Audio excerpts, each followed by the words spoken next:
Have you ever wondered why some people post a product and make sales consistently, while others post the same product and make no sales? Is it because their product is better? Not always. Or can we say that luck is on their side? Definitely not. In most cases, the difference is something called sales funnel. And if you have been hearing about the term but never fully understand what it means by sales funnel, don't worry. By the end of this video, you will not only understand this term, you will know how to create sales funnel using AI. Now, let me ask you a simple question.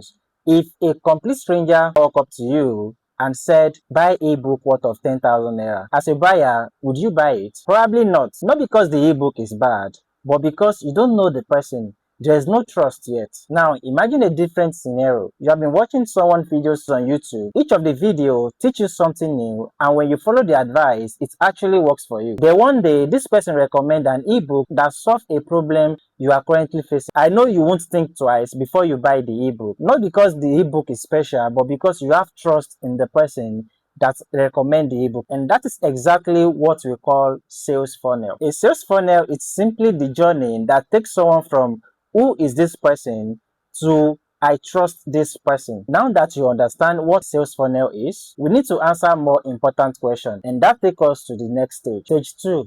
Define your ideal customer. Alright, now that you understand what a sales funnel is, let me show you the biggest mistake I see most beginners make. They try to sell to everyone. They say something like, my product is for everybody. Now, here is the problem. If your message is for everybody, it usually connects with nobody. Let me explain to you. Now, imagine it's your birthday and you receive a message from two different people. And the first one says that, happy birthday, I wish you all the best. It sounds good and nice, but let's imagine the second message. Happy birthday, Mr. Fen. I still remember how hard you've been working on your business, and I pray this year bring you more success and bigger opportunity. Now, which of these two messages sound more personal? The second one, right? Why? Because it sounds like it was written specifically for you. And that is how marketing works. The more specific your message, the more people think you are speaking directly to them. So who is your ideal customer? Your ideal customer is the person who has the problem your product tends to solve, not just everybody. It's someone that genuinely needs your services or your products. For example, let's say you sell Facebook ads on Facebook. Is your customer everyone on Facebook? No. Your customer might be a small business owner who wants more people to patronize him, or an online store owner who wants more sales. When you know exactly who you are talking to, every other thing becomes more easier. Now think about this. If you know exactly what your audience is struggling with, do you think writing your sales page becomes more easier? Absolutely, because you are no longer guessing.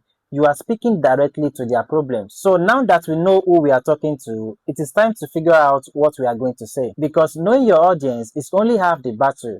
The next thing is to create an offer that will leave them no choice but to buy the product. And that takes us to the next stage.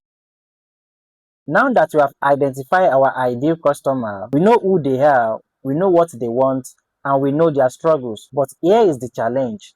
How do you make them choose your product instead of someone else? Let's be honest to each other. No matter what you are selling, there is possibility that you are not the only one selling that product, which means that someone else is approaching your customer with the same offer or even charge less than you. So why should they buy from you? And that is why you need to make your customer feel like they are getting more value than the price of the product. And you can only achieve that through the offer. Alright, you have made it this far. Now comes the part that makes most beginners nervous. Writing the sales copy. And let me guess, you have probably thought something like this. I am not a copywriter. I don't know how to write the persuasive word, or maybe I will just ask ChatGPT to write everything for me. Well, AI can write an amazing sales copy, but only if you know how to guide it. Think of ChatGPT like a new employee. If you walk into your office and says, go and do the work, what is the first question that they will ask? What work? Exactly the same thing happens with AI. If you type, write me a sales page, you will probably get something generic.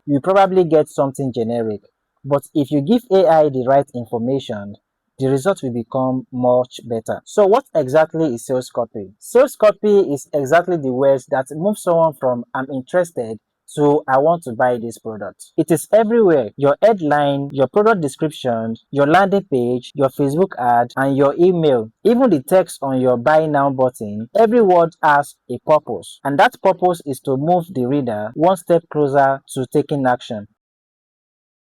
Now we have made it to the last stage. In this stage, you are going to create your landing page. So what is a landing page? A landing page is a single web page with one purpose: to get your visitor to take action, either to buy your product or to direct them to where you want them to go. Now, what should a landing page include? Your landing page must be simple and user-friendly. A landing page must include the following elements. The first one is a strong headline. It should immediately answer the question, what's in it for me? For example, learn how to get your first paying client using AI, even if you are starting from zero. Very simple, clear, and benefit driven. The second element is a short supporting statement. This statement is right below the headline. It explains what they will get. Number 3, highlight the benefits. This is where you explain how your product helps them. Number 4, build trust. People buy from businesses that they trust. If you have evidence, make sure you include them. If you are just starting and don't have a testimony yet, that is okay. You can build trust by showing a professional photo of yourself, a short introduction, and a frequently asked question. Number 5, call to action. That is the most important part of your page. Tell people exactly what to do next. Don't make visitors search for the next step. Make it obvious. So guys, if you learned one or two things in this video, give it a thumbs up and subscribe to the channel. Thank you for watching. See you in my next video.